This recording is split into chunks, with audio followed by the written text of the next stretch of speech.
क्या पुलवामा हमले का सच छिपाने के लिए अतीक अहमद और अशरफ अहमद को गोली मार दी गई? क्या जो अतीक को ये 8 गोलियां और अशरफ को 6 गोली लगी थी, ये इसलिए मारी गई ताकि पुलवामा पर सत्यपाल मलिक जो कह रहे थे वो खबर गिर जाए? देखिए, ये कांग्रेस सोच रही है और कांग्रेस ने आज जब पूरे दिन अतीक अहमद की खबरें टीवी, सोशल मीडिया, अखबार और लोगों के बीच चर्चा के केंद्र में बनी हुई है, तो कांग्रेस ने इस खबर में एक नया एंगल दिया है, जिसमें कांग्रेस की तरफ से कहा गया कि यह हत्या प्रायोजित थी और यह प्रायोजित इस बात को लेकर थी क्योंकि पुलवामा वाली खबर को गिराना था। इस खबर पर हम बात करेंगे। उससे पहले आपको बता दें कि अतीक अहमद के शव को आज दफना दिया गया है, अशरफ के शव को भी दफना दिया गया है। पोस्टमार्टम रिपोर्ट जो आई उसमें पता लगा कि अतीक अहमद को 8 गोली लगी थी, जिसमें सिर, गर्दन, छाती और कमर, यहां पर गोलियां लगी थी। और अशरफ को जहां तक बात है तो गले में, पीठ में, कलाई में, पेट में और एक कमर में ये 6 गोली अशरफ को लगी थी। जहां पर अशरफ को दफनाया गया था वहीं पर अतीक अहमद और अशरफ अहमद को दफनाया गया है। अतीक के दोनों नाबालिग लड़के जो बाल सुधार गृह में थे, उन दोनों लड़कों को लाया गया और मिट्टी डलवाने के कार्यक्रम में शामिल किया गया। इसके अलावा अशरफ की पत्नी और बेटी जो है वो भी इसमें शामिल हुई। शाइस्ता जो अतीक की पत्नी है, ना वो बेटे में गई थी ना यहां पर। और पूरे दिन इसको लेकर तरह तरह की चर्चाएं चलती रही कि क्या ये कट्टर हिंदूवादी लड़कों ने इसलिए मार दिया क्योंकि ये वो मुस्लिम लोग थे जिन्होंने 100 से अधिक हत्याएं की, तो उन्हें लगा कि रातों रात हीरो बन जाएंगे, या किसी ने अपना राज छिपाने के लिए प्रॉपर्टी मार दिया, किसी ने बदले की भावना से अतीक अहमद को मरवा दिया। ऐसे बहुतेरे सवाल जो हैं वो लगातार पूरे दिन चलते रहे। या जो शूटर्स गायब हैं उन्होंने मरवा दिया ताकि उनसे नजर जो है वो यहां चली जाए। लेकिन इन सब के बीच में देश की सबसे बड़ी विपक्षी पार्टी कांग्रेस की तरफ से मोर्चा संभाला गया और कांग्रेस की तरफ से आज चाहे जयराम रमेश हो, चाहे पवन खेड़ा हो, इमरान प्रतापगढ़ी हो या बाकी उनके प्रवक्ता हो, सबने मोर्चा संभालते हुए एक नया स्टैंड लिया। और वो स्टैंड था सत्यपाल मलिक के उस बयान को कोट करते हुए जो 2 दिन पहले तक सुर्खियां बन रहा था। हालांकि अतीक अहमद की खबर से 2 बड़ी खबरें जो हैं वो गिर गई हैं और ये बात सच है। एक, अरविंद केजरीवाल की सीबीआई से पूछताछ। अरविंद केजरीवाल ने तमाम तैयारियां की थी, पंजाब से मुख्यमंत्री आए थे, सारे उनके मंत्री थे। वो खबर उतनी हाईलाइट नहीं हुई जितनी हो जाती अगर अतीक वाली घटना ना होती। और दूसरी खबर जो थी वो सत्यपाल मलिक के बयान को कांग्रेस लगातार कोट करके सवाल पूछ रही थी। और यही वजह है कि जयराम रमेश की तरफ से एक ट्वीट किया गया जिसमें लिखा गया कि होम मिनिस्टर जो हैं वो दरअसल होम मिनिस्टर नहीं है। उनकी तरफ से जो ट्वीट था वो हेडलाइन मैनिपुलेटर है, यानी सुर्खियों को कैसे बदला जाए। आसान शब्दों में ये कह रहे थे कि अमित शाह की तरफ से जो सुर्खियां थी वो सुर्खियां बदलवा दी गई। ये जयराम रमेश का कहना है, जो कांग्रेस के नेशनल। उधर इनके राज्यसभा सांसद इमरान प्रतापगढ़ी जो हैं वो 2 हाथ और आगे बढ़ते हैं और वो कहते हैं कि ये हत्या जो है ये सुनियोजित हत्या है, प्रायोजित हत्या है। मीडिया चाहती थी कि उसे मार दिया जाए और इसीलिए तो वो मीडिया वाला बनकर आया है। हालांकि इस बात में लॉजिक क्या है कि मीडिया चाहती तो मीडिया वाला बनकर आया है।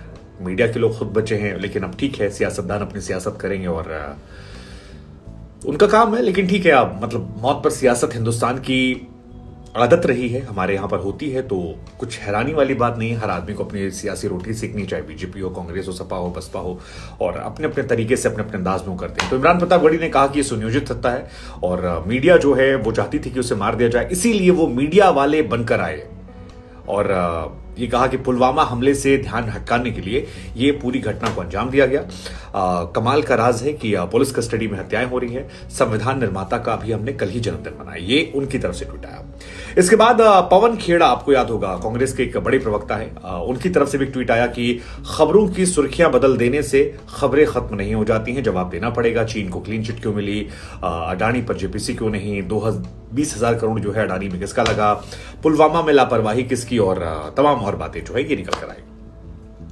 अब अगर आप नहीं जानते कि पुलवामा वाला मामला क्या है, तो हम आपको बता दें कि इस मामले के केंद्र में है वहां के पूर्व राज्यपाल, जो बाद में मेघालय के भी राज्यपाल थे, बीजेपी कट्टर विरोधी हैं, सत्यपाल मलिक। सत्यपाल मलिक दरअसल जब ये पुलवामा वाली घटना हुई थी उस दौरान वहां के राज्यपाल हुआ करते थे।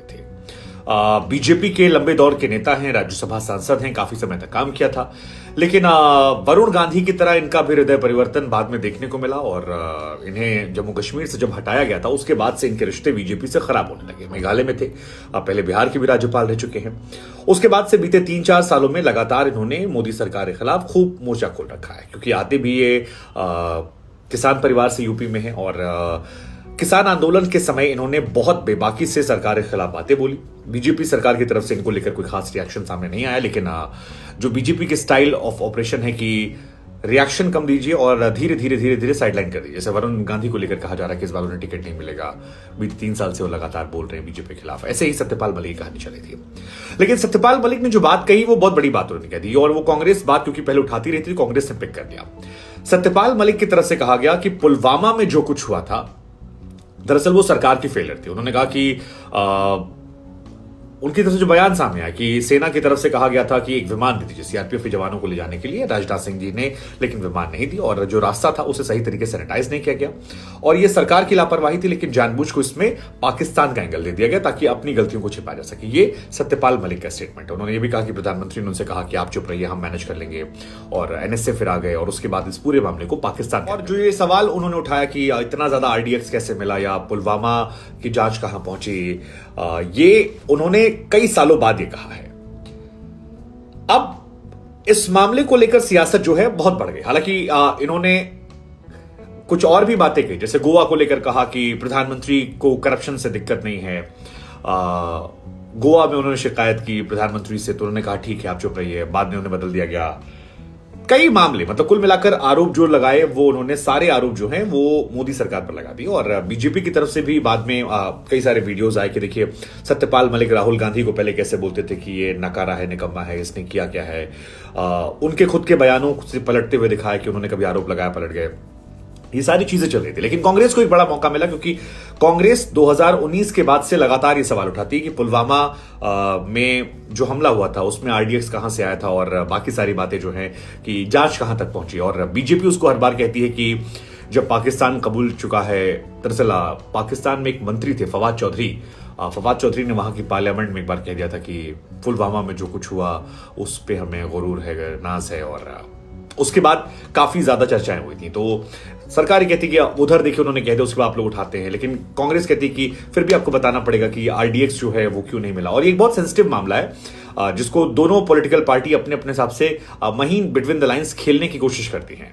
अब सवाल ये है कि क्या दो मामलों को मिक्स कर दिया गया है या वाकई में पुलवामा वाली खबर को लेकर ही हुआ है। कांग्रेस ने तो मोर्चा खोल दिया, और क्या कांग्रेस को ये फायर बैक भी कर जाएगा, क्योंकि हमने देखा 2019 में इस मामले को उठाया गया था, और जब भी मामला देशभक्ति का, नेशनलिज्म का आता है तो बीजेपी कंपैरेटिवली ज्यादा अच्छा खेल लेती है। बीजेपी एक परसेप्शन बना देती है कि कांग्रेस जो है वो देश की खिलाफ है, देश के माहौल, देश की सेना पर सवाल खड़े करती है, सेना ने जवाब दे दिया, ऐसे स्टेटमेंट जो है, और एक आम लोगों में धारणा ऐसी बन जाती है।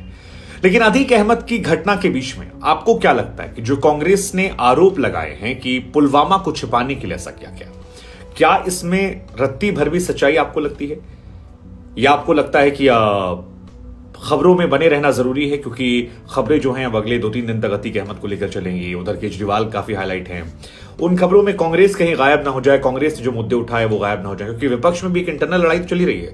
कांग्रेस अपनी खेमेबाजी कर रही है, केजरीवाल अपने खेमेबाजी कर रहे हैं, नीतीश कुमार जी चाह रहे हैं कि उनका अलग हिसाब हो जाए, ममता बनर्जी इन सबसे अलग अपने एक अलग स्ट्रेटजी पे चल रही हैं। तो यह उसका हिस्सा हो सकता है, या वाकई में ऐसा हुआ है कि इसको छिपाने के लिए ऐसा किया गया, और ये कांग्रेस को फायदा देगा या नुकसान देगा। हमें लगा खबर हमने आपको बता दी, रिएक्शन तो हम आपसे ही लेते हैं, तो आपसे समझ लें कि आपकी इस खबर पर क्या सोच है, बताइए कमेंट करके।